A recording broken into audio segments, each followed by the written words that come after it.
Hi guys, magandang araw po sa inyong lahat. Ito naman pong kaibigan niyo si Jake. Sa video natin ngayon, pag-usapan po natin bakit epektibo ang endorsement ni VP Sara kay Amy Marcos, Senator Amy Marcos and Camille Villar. Nakapasok po silang dalawa sa Magic 12, no? Sa this midterm election, no? Ano ba ang mga dahilan?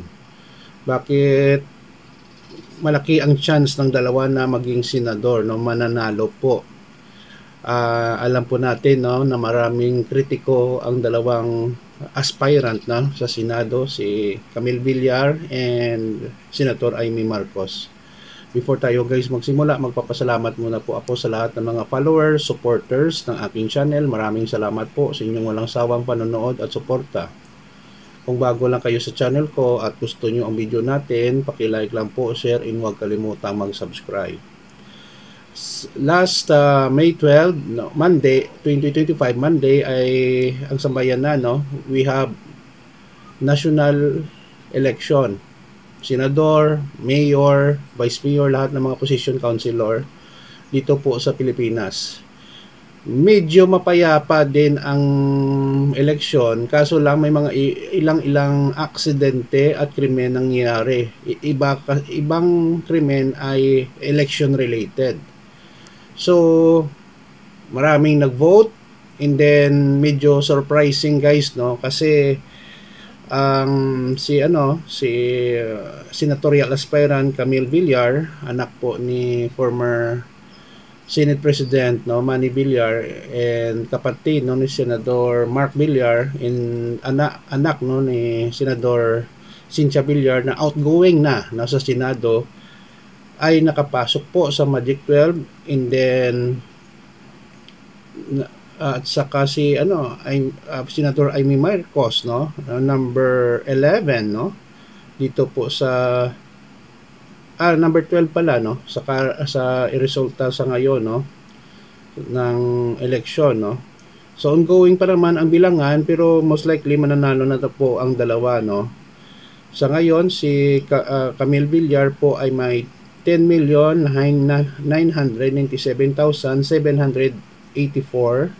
Samantala po guys, sa number 12 si Senator Amy Marcos ay may 10,697,840, no. Partial lang po ito. News update last 22 hours ago, no. Now, ano ba ang mga reason, no?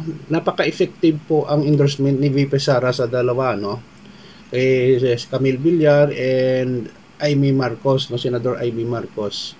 Kasi alam natin, no, nasa administrasyon si Camille Villar, and then alam kung sa administrasyon ka, expose po kayo, no, may gusto natin kasi at hindi, may advantage kayo compared sa opposition. Ikalawa po, inendorso po siya ni VP Sara kasi according kay VP Sara, ang mga pamilya Villar daw ay tunay na kaibigan. Mahirap maghanap ng tunay na kaibigan sa ngayong panahon. Tama naman po, kahit hindi sa ngayong panahon, kahit before pa guys, no, you can count your true friends, no, in life. Iba talaga may personal agenda or mga traidor.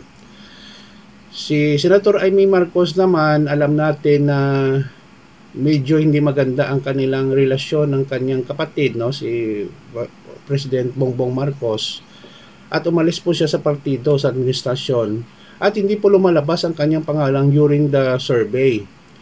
So nakapasok sila sa Magic 12. It means na kahit paano lang guys, effective po ang endorsement ni VP Sara, no, sa kanilang dalawa. Nakakatulong guys, no. So ano pa ang ibig sabihin nito? Ang survey po, hindi po siya 100% accurate. Hindi po ibig sabihin na hindi ka pumasok sa survey. Kahit nga si former senador nangunguna po ito, number 2, si Bam Aquino, Senator Bam Aquino, ay hindi po nga nakapasok sa mga survey, at saka si former senador Kiko Pangilinan. So sa palagay ko guys, because of the sympathy, no, ng mga DDS at Duterte supporter sa kay VP Sara, ay tumulong po sila, no. sa career, no, at kampanya at bumoto kay Camille Villar and Senador Amy Marcos.